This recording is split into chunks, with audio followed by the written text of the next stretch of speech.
রাধে রাধে বন্ধুরা, তোমাদের সকলকে জানাই আমার এই পরিবারে স্বাগত। আশা করি তোমরা সকলে ভালো আছো।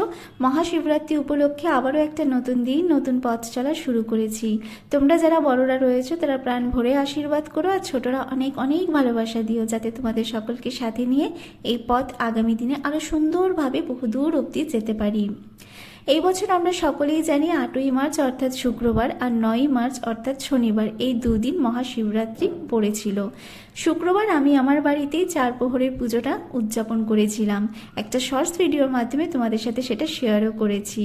আর পরের দিন অর্থাৎ 9ই মার্চ শনিবার আমি সকাল সকাল চলে গেছিলাম মায়ের কাছে। মাকে সাথে করে নিয়ে মন্দিরে গিয়ে আমি পুজো দিয়ে এসেছি।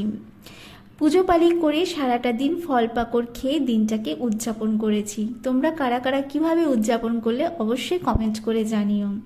সারাটা দিন সেদিন উদযাপন করে তারপরের দিন অর্থাৎ 10ই মার্চ রবিবার ছিল পারণ। তোমরা যারা পারণ করো তারা প্রত্যেকেই জানো পারণের কী নীতি নিয়ম রয়েছে।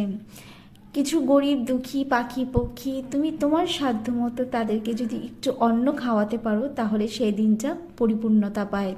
আমিও নিজের সাধ্য মতো সেটাই করেছিলাম। বিভিন্ন রকমের সবজি দিয়ে আমি ডালিয়া করেছিলাম, আর তার সাথে ছিল আলু ভাজা, বেগুন ভাজা। আমি সেই দিনটা সেইভাবেই খেয়ে উদযাপন করেছি। আগের দুদিন যেহেতু আমি উপোস ছিলাম, তো সেইভাবে আমার জল ফল কিছুই খাওয়া হয়নি, তাই বিভিন্ন রকমের সবজি দিয়ে ডালিয়াটা করেছিলাম। আর পুজো উপলক্ষে যদি কোনো প্রসাদ বা কোনো নিরামিষ আহার যদি রান্না করো তাহলে দেখবে সেটার স্বাদ দ্বিগুণ বেড়ে যায়। আমারও সেটাই হয়েছিল। তো যাই হোক, দিনটা খুব সুন্দর করে উদযাপন করেছি। এইভাবেই কেটেছে আমার মহাশিবরাত্রি। তোমাদের কার কেমন কাটলো অবশ্যই জানিও।